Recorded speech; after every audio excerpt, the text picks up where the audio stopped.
주신 하나님 말씀은 사도행전 19장 8절에서 10절까지. 사도행전 19장 8절에서 10절입니다. 함께 교도합니다. 제가 먼저 읽습니다. 바울이 회당에 들어가 석 달 동안을 담대히 하나님 나라에 대하여 강론하며 권면하되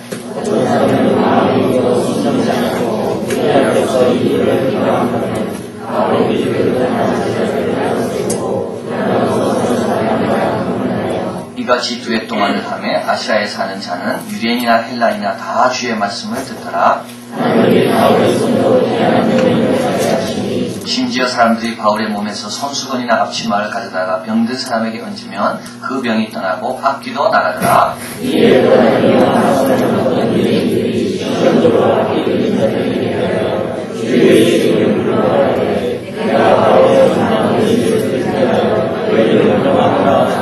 유대의 한 제사장 스게와의 일곱 아들도 이 일을 행하더니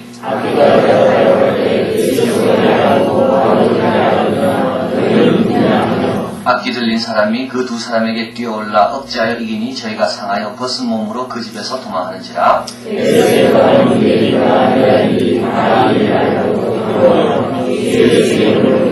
믿는 사람들이 많이 와서 자복하여 행한 일을 고하며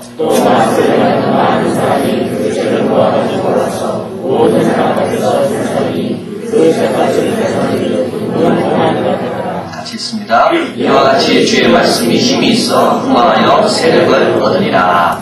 아멘. 우리 찬양팀의 찬양이겠습니다. 그러니까 일제 침략 때 독도부터 자기 것이라 주장하며 한국을 소유에 들어오면서 두 가지 생각이 되었습니다. 하나는 우리나라를 지키는 일은 국민의 일만이 아니라 우리 국민 모두의 일이라는 것을. 군인이 나라를 지키는 게 아니라 국민 모두가 나라를 사랑하고 관심을 가지고 분연이 일어날 때만이 외부에 있는 사람들이 이 나라를 함부로 못한다는 것을. 또 한 가지는 그동안 우리는 부동산 투기한다고 독도 같은 땅에는 관심을 갖지 않았던 것에 대한 반성입니다. 돈이 되는 땅에는 사람이 몰리는데 돈이 되지 않는 곳에는 똑같은 우리의 영토고 우리의 국토고 조상이 물려준 귀한 땅인데도 불구하고 어떻게든지 관심을 갖지 않는다는 거예요. 공유지의 비극이라는 말이 있는데 이 공유지라는 말은 누구나 사용할 수 있도록 꾸며놓은 땅입니다. 너무나도 개념은 좋습니다. 그런데 누구나 사용할 수 있기 때문에 함부로 사용하게 됩니다. 그래서 결국 그 땅은 황폐하게 된다는 것이 공유지의 비극이라는 개념입니다. 독도 같은 땅 누구나 사용할 수 있고 누구에게나 주어진 그 땅은 우리가 그동안 얼마나 소리 여겼고 관심 받겠는가. 하나님께서 물려주시고 조상을 통해 우리에게 맡긴 이 땅은 어느 한 구석이라도 우리가 사랑해야 되고 돌봐야 되는구나. 독도 발물관 앞에는 이런 글이 써있다고 합니다. 대마도 본지 아국지지. 대마도도 원래는 우리나라의 땅이었다. 이런 깨달음과 동시에 하나님께서 우리에게 주신 두 번째 꿈과 이어지게 됩니다.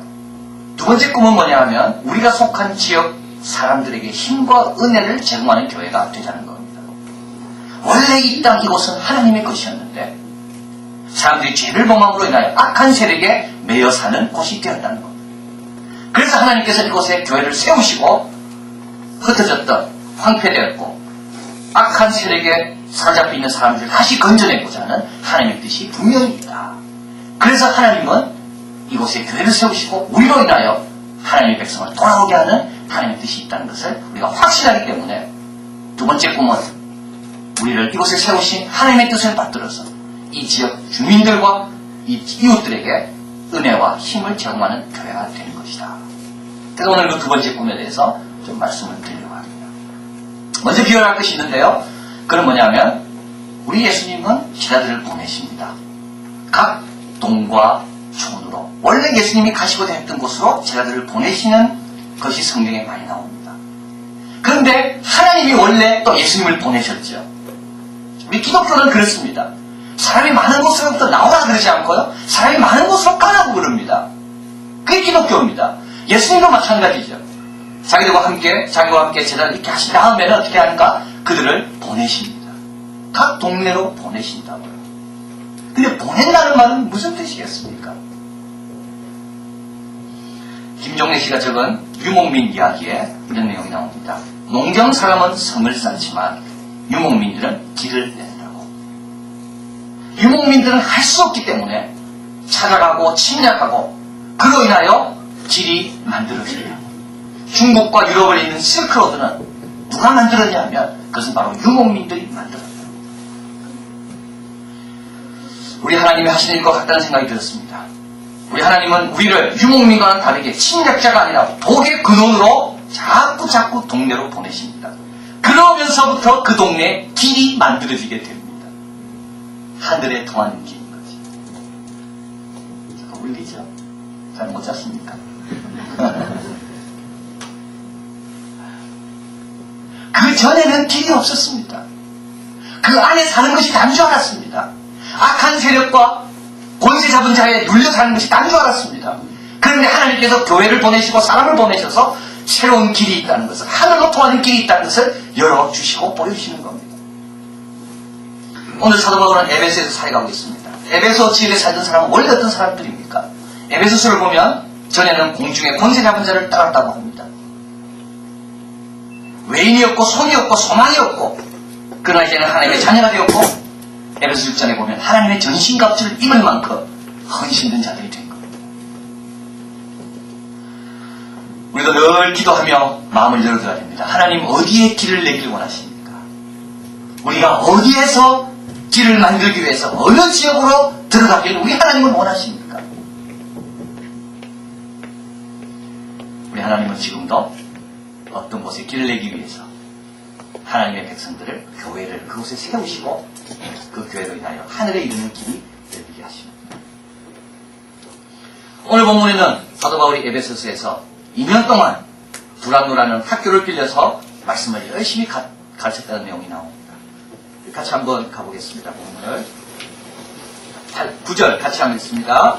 어떤 사람들은 마음이 그저 순종치 않고 우리 앞에서 이도를 비방하거늘 바울이 그들을 떠나 제자들을 따로 세우고 두란노 서원에서 날마다 강론하여 10절입니다. 이같이 주의 동안을 하되 아시아에 사는 자는 유대인이나 헬라인이나 다 주의 말씀을 듣더라.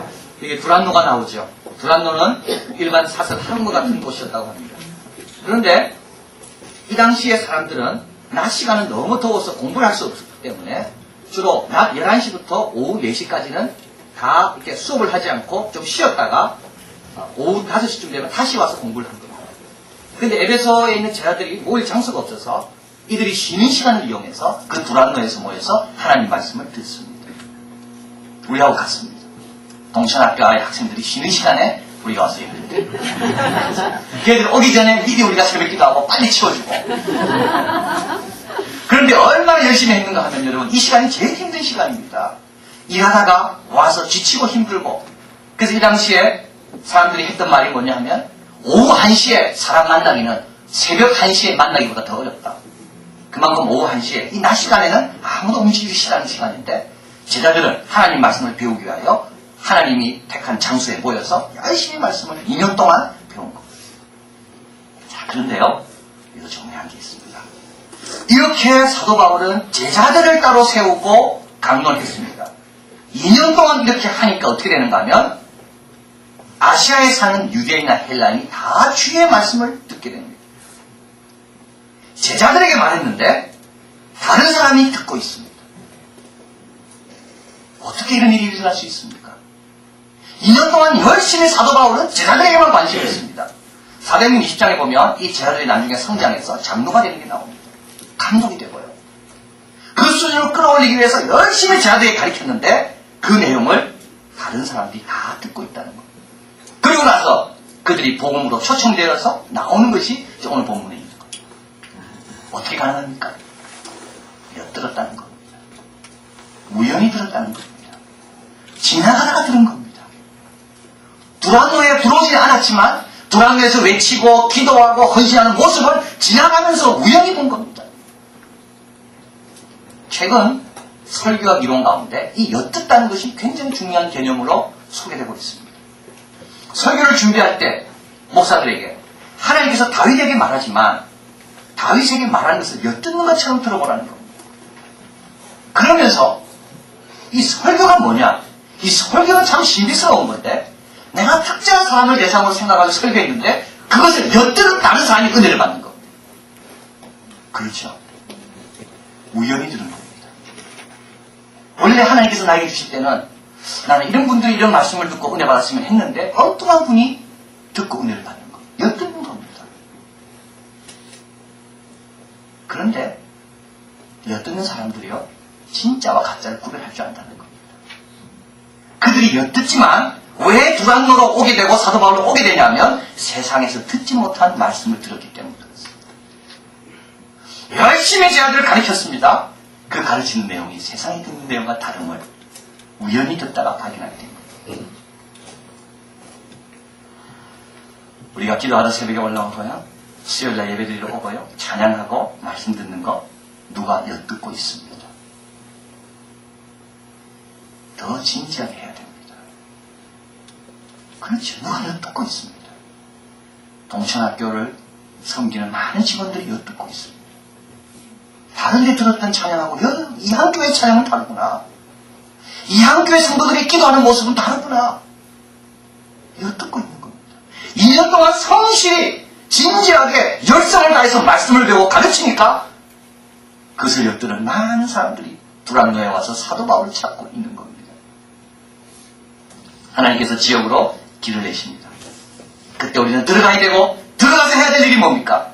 우리 자신을 어떻게 더 준수하고 어떻게 더 진실되고 어떻게 더 하나님의 제자로 성숙하는가 그 일을 잘 하다 보면 우리도 변화되고 엿듣던 사람들도 변화되는 겁니다.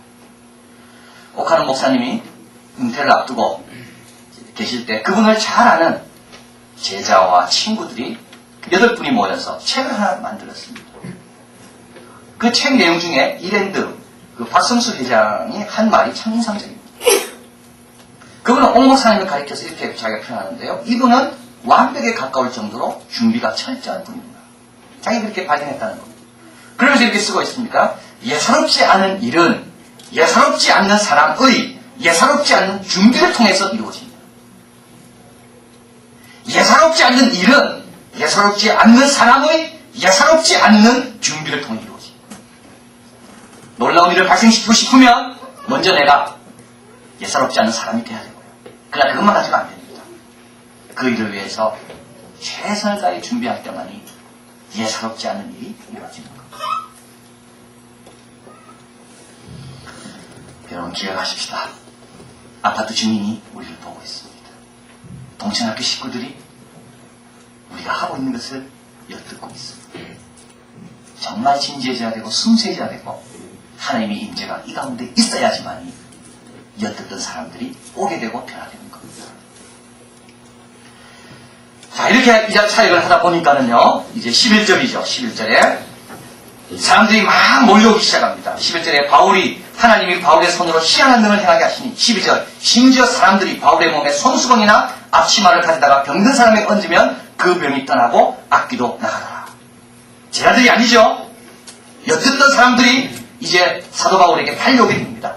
그리고 나서 그들이 알던 방식으로 손수건이나 앞치마를 병든 사람에게 얹으니까 악기도 떠나가고 병도 낫게 됩니다. 자, 이 구절은 우리에게 몇 가지 중요한 것을 깨닫게 합니다. 첫째는 뭐냐면 정말 우리가 진실되게 주님을 섬기면요 어떻게 되는가 하면 문제를 가진 많은 사람들이 우리를 향해 오게 됩니다. 이거는 할렐루야죠. 그러나 동시에 굉장한 부담입니다. 우리가 하나님이 살아계심을 분명히 그들에게 보이면 세상에서 풀 수 없는 문제를 가지고 우리에게로 온다는 겁니다. 그래서 우리는 하나님 뜻대로 살면서 동시에 이런 준비를 해야 되는 겁니다. 도망갈 일이 아닙니다. 하나님이 살아계심을 외쳤습니까? 그러면 하나님의 살아계심을 믿고 문제를 들고 오는 힘든 영혼들을 맞이할 준비를 그 다음에 해야 되는 겁니다. 오늘 본문이 그렇죠. 근데 이들이 와서 어떻게 합니까? 사도 바울이 닦던 손수건, 사도 바울이 일할 때 걸쳤던 앞치마를 가져갑니다. 그리고 아픈 사람에게 얹힙니다. 이건 어떤 행위냐 하면 에베소 지역에 마술이 많이 행해졌는데요. 마술하는 사람이 이런 스타일로 병을 고쳤다는 거죠. 그래서 에베소에 있는 성도들이 사도 바울로부터 병을 낫고 싶어서 사도 바울의 옷을 가져가는 겁니다. 그런데 사도 바울은 가만히 있습니다. 말리지 않습니다.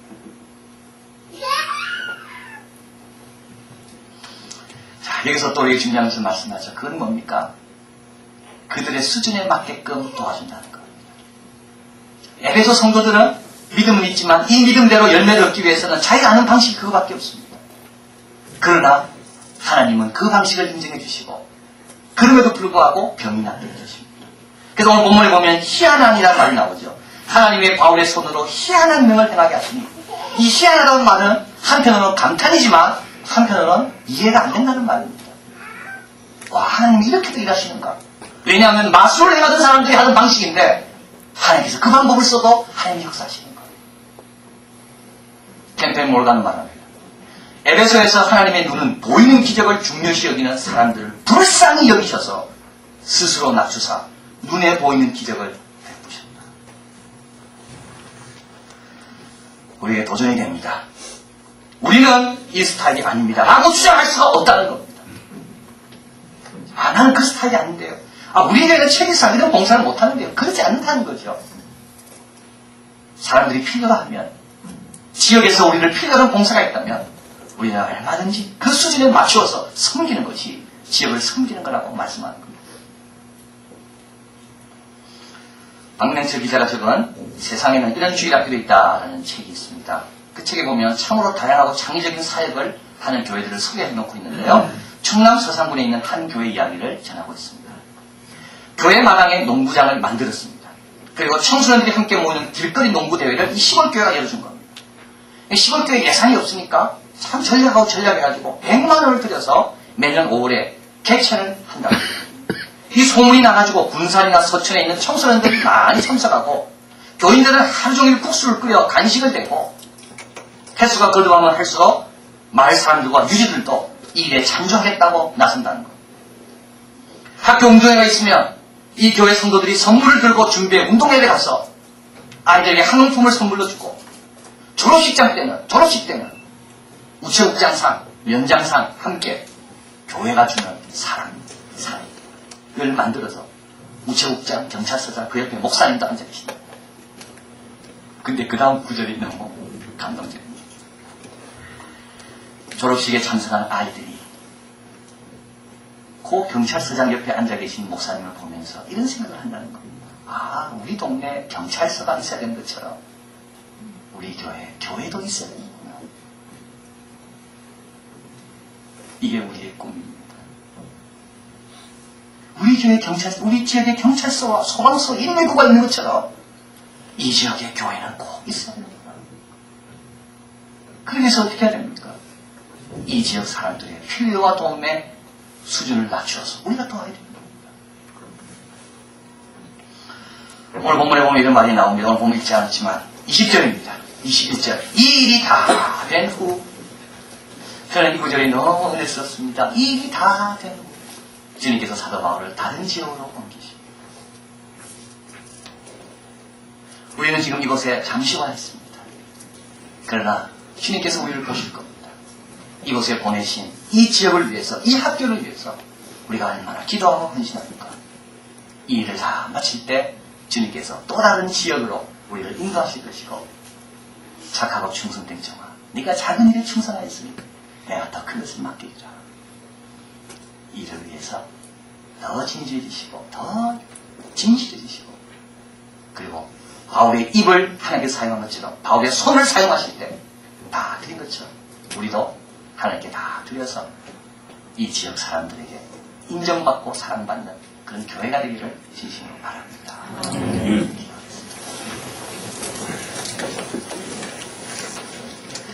장하나님 너무 고맙습니다. 우리를 이곳으로 보내신 것은 이곳을 하나님께 향하는 길을 내라는 하나님의 뜻이 있는 줄 발견했습니다. 이제 이곳에서 열심히 찬양하고 열심히 기도하고 열심히 주님 말씀 배워서 많이 엿듣는 사람들에게 참다운 진리를 전하는 저희들 되게 도와주시옵소서. 도움의 손길이 요구되어 올 때 마다하지 않게 도와주시고, 우리의 뜻과 생각과 달라 할지라도 하나님께 다 맡기고 순종하고 따라서 이 지역 사람들과 이 동천학교에서 우리로 인하여 감사하고 영광 돌리는 많은 일들이 일어날 수 있도록 우리를 붙들어 주시옵소서. 예수 그리스도의 이름으로 기도하옵나이다. 아멘.